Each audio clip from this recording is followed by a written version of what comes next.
Ayan mga boss, ganito lang po ang sistema natin sa pagluluto ng ating sweet and sour sauce na tilapia nung tayo'y nasa karinderya pa. Ayan, so ganito lang po ang ating sistema, napakadali, napakasimple. Siyempre, una-una bumili tayo ng tilapia mga boss. At pagkatapos po natin bumili ng tilapia, siyempre, hugasan natin, linisan natin na maigi para malinis. At saka po natin ngayon prito mga sir. Ayan, so bumili lang tayo rito ng 4 na pirasong tilapia, medyo malalaki. Ayan, so ayan, prito na po siya, crispy na. So una-una, nag-prepare tayo ng mantika.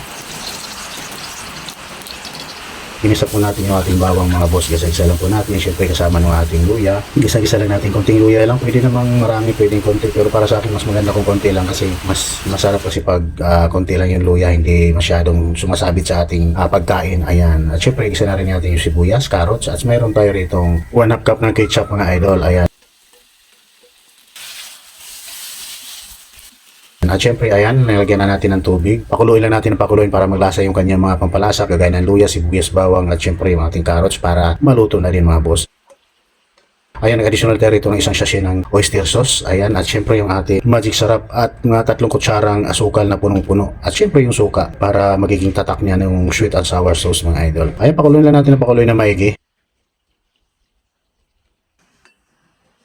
Pagkakulong-kulo na, ayan, optional naman yan yung paglalagay ng pineapple chunk. Siyempre, pag may mga kanting karindera, siyempre wala na yan mga idol kung pang tindaman. So, siyempre, kung pang sarili yun, pwede natin lagyan. Pero depende pa rin sa bintahan. Kung medyo mahal yung bintahan nyo, siyempre, pwedeng lagyan. Ayan, at siyempre, meron tayong konting bell pepper, meron tayong spring onion, at siyempre, yung pinaka-final rito, pang palapot, lagyan natin ng konting cornstarch mga sir, ayan. At siyempre, tingnan na rin natin yung lapot, yung lasa, yung kulay, pag okay na, ayan, pwede na mga boss. Siyempre, tansyameter na yung diskarte natin rito. Siyempre, pag nagluluto po tayo sa ating mga karinderya kantin, tansyameter na po yan, hindi na po usulit yung takal-takalin pa natin, isang tikiman lang. Alam na po natin kung anong lasa ng ating nilulutong sweet and sour sauce mga idol. So ayan, ganyan lang po kabilis kadali magluto ng is tilapia mga boss. Ayan, sa mga nagtatanong nga pala dito sa ating sandok na ginamit, ayan, so ilalagay na lang po natin sa comment section mga sir. Ito po yung ating stainless steel na sandok na malaki, mahaba. So ito talaga yung ginagamit sa mga canteen, restaurant, at syempre sa ating mga tahanan para hindi po tayo mapaso dahil yung handle po niya ay kahoy. Ayan, ilalagay na lang po natin sa comment section.